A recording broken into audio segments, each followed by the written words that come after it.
Kavos meditacija, meilės karma, pagal Geshe Michael Roach. Vakare tiesiog atsigulus į lovą ir pagalvojus apie tai, ką šiandien padarėte, kad padėtumėte kitam, be jokios abejonės tai yra pats galingiausias būdas sėti sėklas.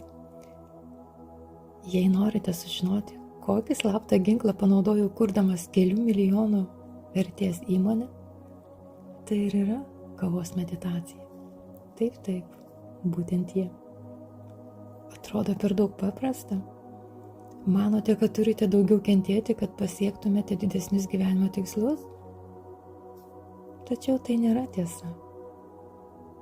Bene galingiausios karminės sėklos yra tos, kurias pasėjame, kai atsipalaidavę, tiesiog su malonumu prisimename mažus gerus darbus, kuriuos padarėme kitiems. Ir tai nėra pasididžiavimas, tai tiesiog pasimėgavimas tuo, ką pasiekėme.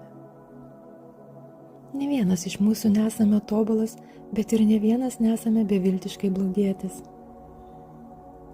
Prieš užmiegant turime pasirinkimą – galvoti apie gyvenimo problemas arba galvoti apie šviesias akimirkas. Kai esame pavargę, mes natūraliai esame linkę sureikšminti savo problemas ir pats žodis meditacija reiškia, kad įprastą savo minčių eigą, šiuo atveju nerimavimą dėl problemų užmigimo momentų, mes stengiamės nukreipti į geras mintis.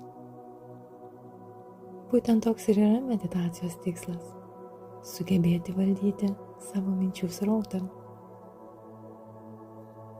Taigi, grįžę iš darbo, pasigaminę vakarienę, išplovę indus, pasižiūrėję šiek tiek televizoriaus, jeigu jums dar tikrai to reikia, išsiuntę kelis laiškus elektroninius ar pasikalbėję su draugais per Facebooką, išsimaudę ir užsidėję pižamą, atsigulkite lovoje ar pusiau sėdėdami atsiremkite į pagalvėlę ir pakelkite akis į lubas su ta svajinga veido išraiška, kai mokyklos ar studijų laikais galvodavote apie savo vaikiną ar merginą, bandydami atspėti, kada bus kitas jūsų pasimatymas.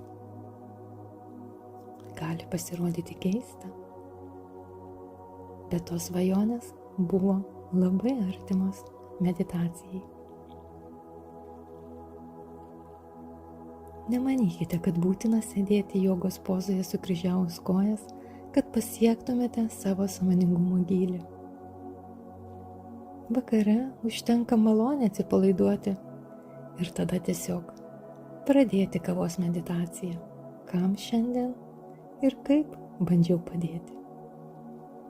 Kol miegelis, jūsų džiaugsmingas mintis, nusineš į savo karalystę.